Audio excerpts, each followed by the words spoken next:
That's the Fran Drescher, Lois Griffin sound. Right? So you might not know what's causing your problem, but the nasality test is how to figure out if it's nasal or if it's heavy from aryepiglottic sphincter contraction. Riley asks, how do you get the nasally voice more natural sounding? So I don't know what Riley's goals are. This person didn't specify if they were trying to have a brighter, a higher voice or a darker one. So I'm going to assume this person is feminizing their voice because this is a question I get all the time from someone seeking to feminize. And that's because when we bring that larynx up into the higher position, sometimes instead of getting a more feminine sound, we get this more pinched sound. And this is the sound that we tend to attribute with nasality. So if that's you, I want you to try performing the nasality test because this sound can either be nasal like Fran Drescher, like, oh, Mr. Sheffield. Oh, Mr. Sheffield. Or Lois Griffin, Peter. Or it can be actually not nasal at all, but just a thicker, brighter sound made by contracting the aryepiglottic sphincter. So I'm going to demonstrate these two things.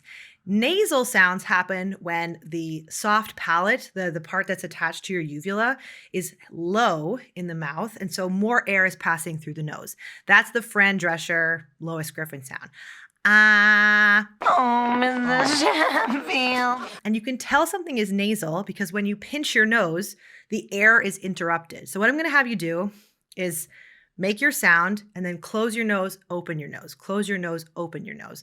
And what you should hear and feel is a start and stop in the air. That's if it's nasal. So let's try that.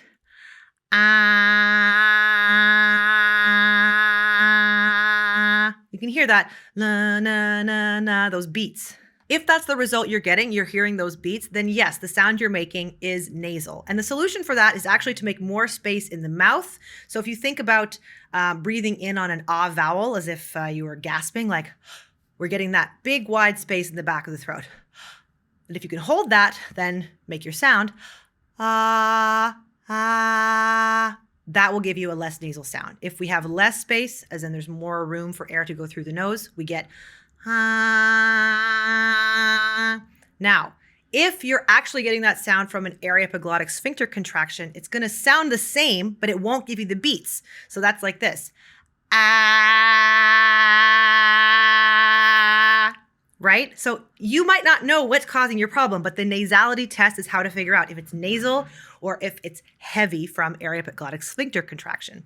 So if it's the second one for you, what you're going to do is try to relax. So instead of putting all your effort into bringing that larynx up and squeezing as much as possible, you're going to try and give a little less activation energy. This can sometimes be accomplished by just being a little quieter. And that should give you the lightness that you need. But you would want to spend more time looking into lightening exercises, so things that can thin the sound of the voice, as opposed to exercises to work on reducing nasality. So it's a pretty complex little sound, but this one nasality test can really help you to identify exactly what the issue is for you. If you have any questions, let me know in the comments. Oh, and one more thing. I just wanted to add that all of my trans voice courses are 25% off during Pride Month. So if you want to get into mindful voice feminization, if you want to learn more about these things a little more deeply, you can use the code PRIDE2023 for 25% off. Okay, I hope this helps.